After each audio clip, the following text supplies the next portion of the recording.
Hello everybody, this is Stan, aka Dr. Jiu Jitsu. I'm over here in my home academy. Just want to point out some things.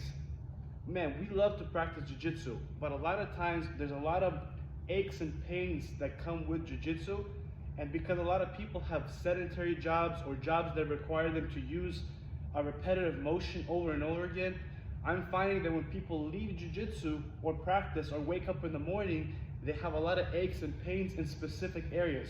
So let's just talk about, for a quick second, and you can find more videos like this if you're interested on my YouTube channel and my Instagram and podcast. But let's just talk about real quick the guard. And let's not talk about a specific guard, let's just talk about the concept of what happens for a person when they play guard and then they go to their individual job or whatever it is they do. Number one thing I'm finding are the hip flexors. The legs are always up in the guard, which means that the hips are always in this position. They're always bending and flexing and extending. So the hip flexor, this muscle that goes up from the hip up to the lower back, connects at the lower back and starts at the hip, the ilium, the sacrum, and goes up to the lower back. This muscle that we're always using this motion gets superly overworked. Now, he's not just gonna be like this. He's gonna be trying to lift me when I'm trying to come down. He's gonna be lifting the leg, kicking me, right? He's also gonna be pushing me away, right? He might be hooking me right here and pulling me. So this muscle is constantly working. And since it connects to the lower back, oftentimes, I don't know if you do, but when you get up from jiu-jitsu, you might be like, oh, my back hurts so much because we're constantly overworking this muscle.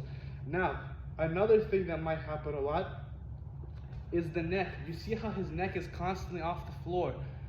Either he's flat on his back and his neck is off the floor, or he's on his side. If he was on either side playing half guard, on either side, this side or this side, his neck, if you notice, is off the floor like this. So one part of the neck is always flexing to keep you up. That motion will send a whole effect down the neck, behind the shoulder blade, behind the scapula, mid back, lower back, and that connected with just that motion that I showed a second ago of the hip being up, those two, just those two, are gonna cause a lot of pain in the neck, the shoulder blades, the hip. One hip will get higher than the other, I'm finding out, with people that I massage and do deep tissue work with.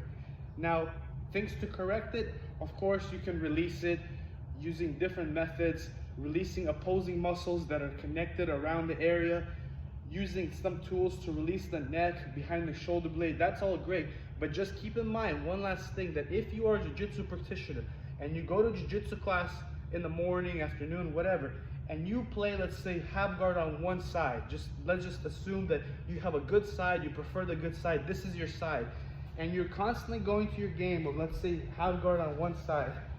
Let's just take a look. On one side, this knee will always be the knee shield because this is his good side.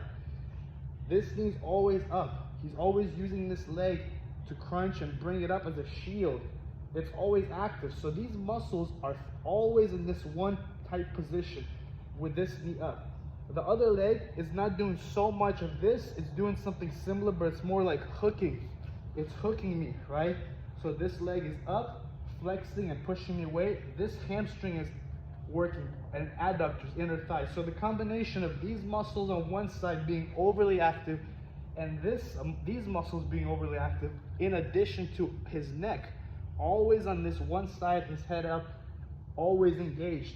On one side, over and over again, when he gets up from a week worth of training, plus whatever job, maybe he sits behind a computer a lot, that whole side's already overworked.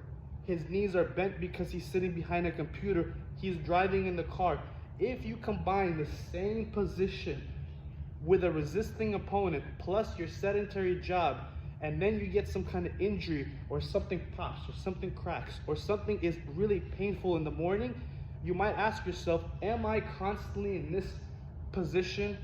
Should I maybe adjust something to even it out? Should I use some kind of exercises to strengthen these muscles? Because if these muscles are always on, but these muscles on this side are not on as much. So you might want to say, maybe I should strengthen these muscles to balance this out. or release my lower back. So just start thinking along those lines if you're having aches and pains and if you're constantly playing one game, because your jiu-jitsu career or anyone's jiu-jitsu career could come to an end, or some kind of pain could happen if we keep playing the same side and don't realize these concepts. Thank you very much, and stay tuned for more videos.